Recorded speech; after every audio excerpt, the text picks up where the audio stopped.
So in this tutorial I'm going to show you how to use Nano Ledger.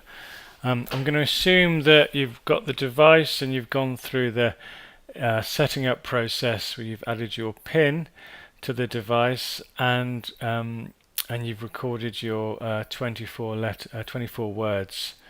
And it's asked you now to install some apps, or you're kind of ready to go ahead but you're not sure what to do. I will say that if you're new to cryptocurrency, the Ledger Nano is it can be quite confusing. Perhaps it's for advanced users, but it just means you have to just practice again and again and keep at it, and maybe just try sending small amounts. It's confusing because there's so many different blockchains and cryptocurrencies. It can be quite hard to get your head around, but yeah, you just have to persevere. So you've got your device, you've set it up. Now what you want to do, what we will use to interact with the device is Chrome extensions. So what we'll do, we'll go onto Chrome, onto Google, and we'll Google say Nano Ledger Bitcoin wallet extension,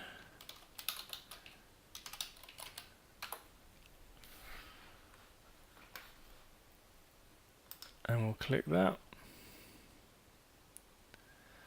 and we'll add to Chrome, add app,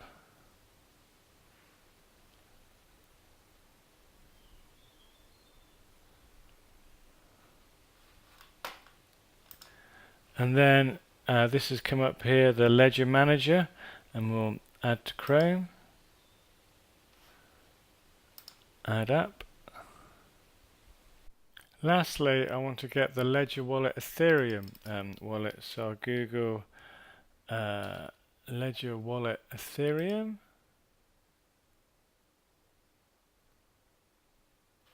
and Ledger Wallet Ethereum Chrome Web Store. This is the link we want, and we'll click Add to Chrome,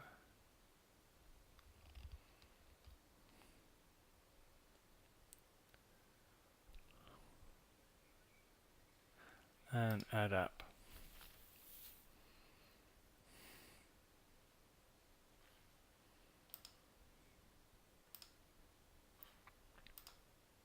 So these are the three apps we're going to use. So we've got the Ledger Manager, Ledger Wallet Ethereum. We can use another wallet, which I'll talk about in a bit, which is one way it gets confusing, and the Ledger Wallet Bitcoin. Now, to access them, you can, if we go on a new page, say here, you'll get apps here. Now this won't show unless you have your bookmarks showing.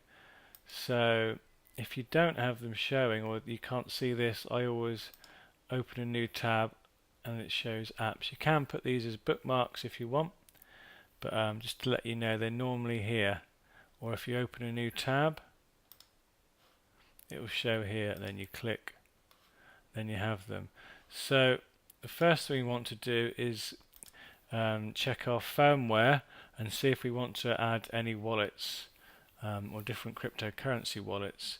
To do that, we're going to click Ledger Manager.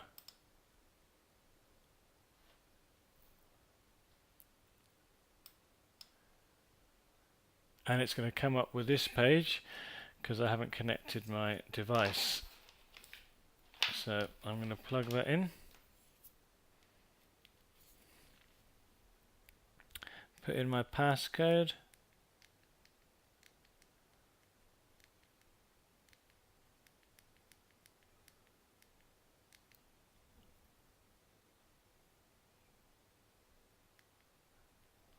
And it's now connected.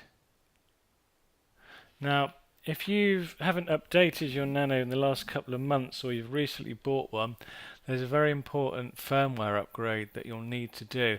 And if you need to do it, you'll see here there'll be a little button down here that says firmware upgrade, and on I'll put a link below the post. But if you need to find it another way, or if it isn't there, you can just go to the Ledger Nano website or just Google how to update the Ledger Nano firmware, and the new version is 1.4.2. Now it's important because it addresses a vulnerability, an insecurity in the Ledger Nano, which is now fixed, but also it's a change to the operating system. So the Nano used to hold about 4 or 5 different cryptocurrencies. Now it can hold about 15. So you used to, if you had lots of different cryptos, to have you need to have like sometimes 2 or 3 wallets or 2 or 3 nanos. Now you can put everything, well, most things, on one, depending how much you buy. So these are the instructions. So you need to go through this. It's quite straightforward, but you just need to give it a good read and understand it, then update the latest firmware. So once you've done that, or if you need to do that, you can go back to the task manager. Now usually if you've just initial or set up your device, it will come with Bitcoin, Ethereum and something called Fido as well, or it might come with nothing. If it's asking you to install some apps, it just means download some here. So it depends on what wallet you want or what you have. Say for instance you had some PivX and you wanted to put that on the Nano, you'd click download. You'd get a message on your device asking you if you want to do it, and you click the tick. And then if you scrolled through, you would see all the different wallets you'd have, and you'd see PivX. Now you can't access anything from here. I'll show you that in the next step. But if you wanted to, but this is where you set up, check your firmware, and you set up, you add or delete wallets, different types of wallets. Now put in Qtum yesterday, which I don't need, so if I wanted to take that away, I would just click that and it would remove it. Now if you've got a wallet and you've sent some funds, so I had some Qtum in my Qtum wallet and I deleted it, the wallet, my funds would be safe. The wallet still exists, I'm just deleting I suppose the interface from the device. But then if I restored Qtum, which I can do, I would then be able to access it, and I'll show you how to do that in a minute. So this is where you can add or delete your wallets. So say if I wanted to go to, I installed what did I install? PivX. So if I wanted to send some funds to my PivX wallet, I'd close this, and then I would go to apps here, and then I'd go to Ledger Wallet Bitcoin.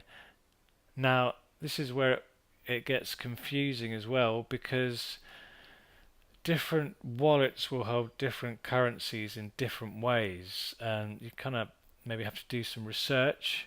If you've got 5 or 6 different currencies, you might have to research which wallet, how you do it, or just experiment. For example, I'm now going to access PivX, and I'll show you how to send and receive some Digibyte as well. But if you use Ethereum or Neo, it's done a different way, or can be done a different way. So let's click Ledger Wallet Bitcoin.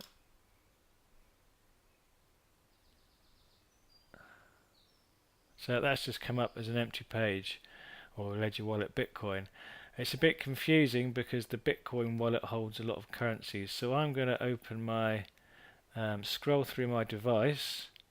I'll get to PivX, and I'll click that, and it's going to open my wallet.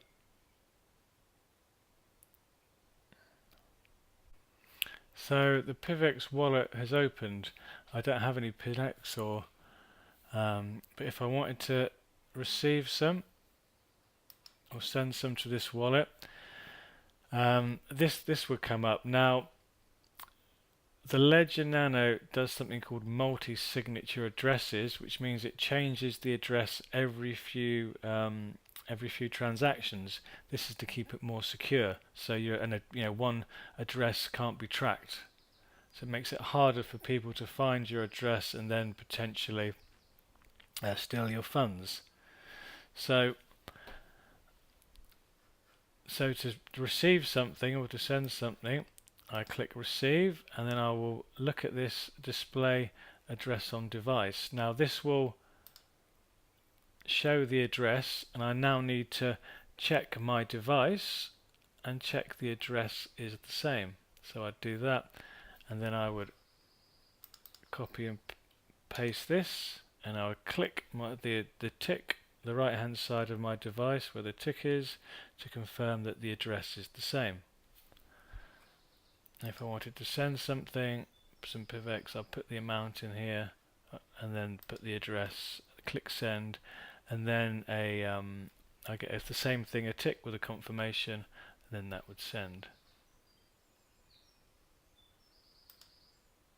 So I'm going to go to my device, click quit app, and I'm going to do the same thing, but I'm going to send some Digibyte. So I've already installed a Digibyte wallet using the Ledger Manager. So I'll scroll along my device, I'll find the Digibyte, double click, and that will open the wallet. So when it says it can take a few minutes, it literally can. So if it takes a while, don't despair, I've cut the video, but that just logging into this wallet did actually take a while. So I'm going to send some Digibyte to this address. So I'm going to click receive, and then I'm going to display address on device, and I'm going to check my device that the address is the same. The reason why we do this is because someone wrote some software to change, so they could change this address on the interface, on the extension or on the browser, to any address they wanted. So potentially that chance to bypass your wallet and go straight to theirs. So this is why you now have to check both ways. So yeah, I've checked that. I'm going to copy it. Then I'm going to tick on my device. Then I'm going to go to my Exodus wallet, which I set up earlier. I go to wallet, select Digibyte, send. I will paste in the address. I'll select all.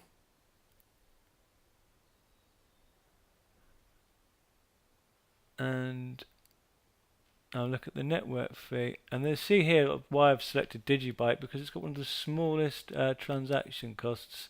So Digibyte is about 3 or 4 cents, and you can see the transaction fee here. It's like barely nothing. So I'll click send.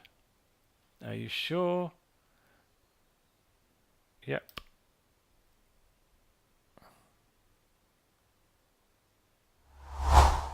Phew. There you go, a nice little sound. We go back to the wallet. There you go, it's that quick, and it's received. So this wallet, or the Bitcoin wallet, which I'll log out of app. So you would use this to access Bitcoin, Bitcoin Cash, Litecoin, Digibyte, Qtum, PivX, and some others. If you want to say use Ethereum, and just Ethereum, I'll close this. Let's go to our web browser, and we'll click Ledger Wallet Ethereum, and this box will appear, and then I can scroll through on my device, get to the Ethereum wallet, on Ethereum icon, click both buttons, and then I can Ethereum Classic or Ethereum, and this will open my wallet. So that's my wallet. Now this is great if you just have Ethereum, but there are hundreds, or maybe hundreds, perhaps 1,000 or maybe 2,000 ERC-20 tokens that you can put on an Ethereum wallet because it's part of the Ethereum blockchain.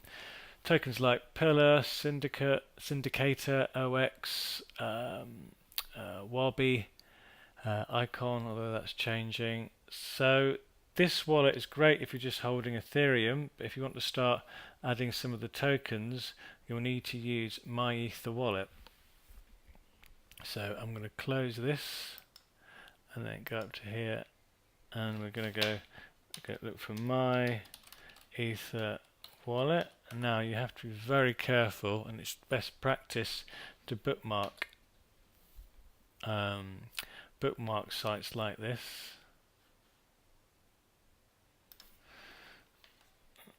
I'll just quit out so I don't go back in.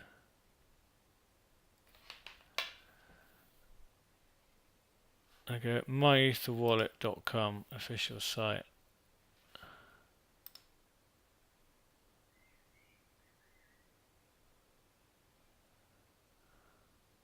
So again, always check that there's this area, this bit up here is green, and it's got the padlock, because then you're on the official website. There are,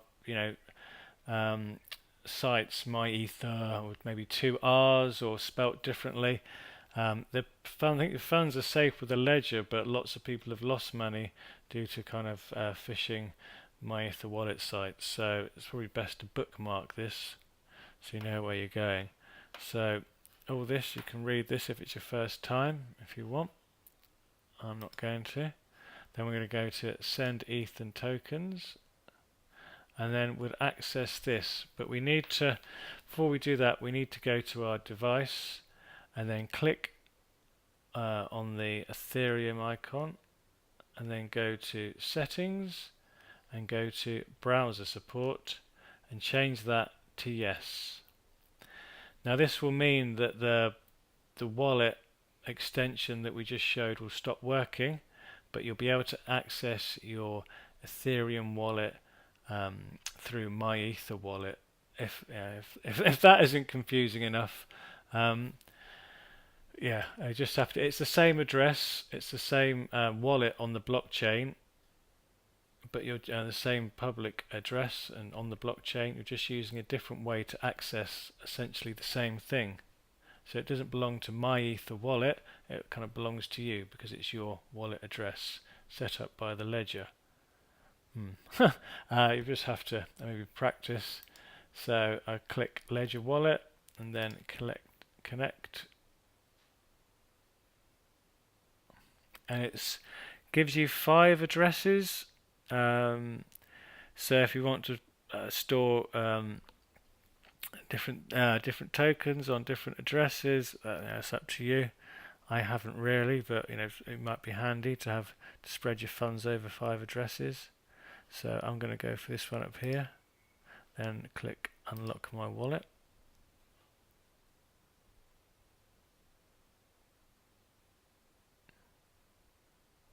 So this is my address, and it'll always be my address whether I use Myetherwallet or I use the Chrome extension that we just showed earlier.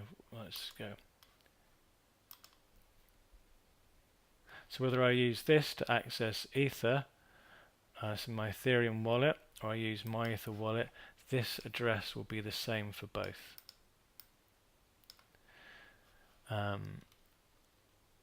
So I can, if I want to see my tokens, I can go show all tokens. And this is the annoying thing, one of the annoying things with Myetherwallet, because I have tokens on there and different types of tokens, but sometimes you have to click this to show them. So I have some syndicator. Let's find C, C and D.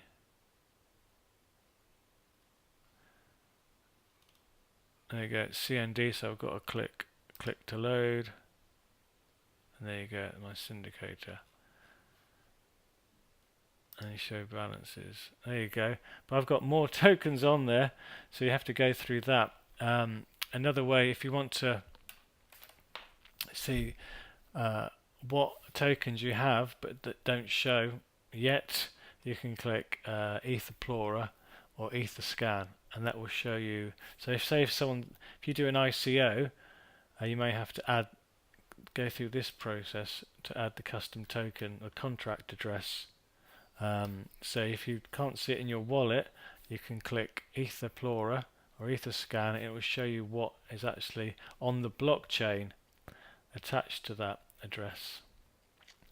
Okay, so that's Myetherwallet. So if you wanted to send, you'd put the address in here. If I wanted to send my syndicator,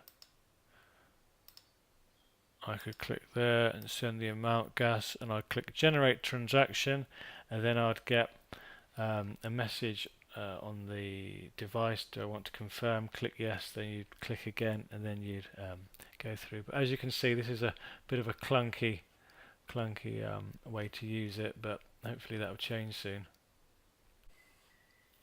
So I hope that's been helpful. It is quite confusing to start off with. It took me a while to get my head around it. It's definitely worth the pain because it's a very secure way. Of storing your assets. To start off with, I'd advise just sending small amounts. Because you don't. It is quite scary when you first do it. To start sending currency around like this. So just send small amounts to start off with, and get used to it and build up. And yeah, good luck.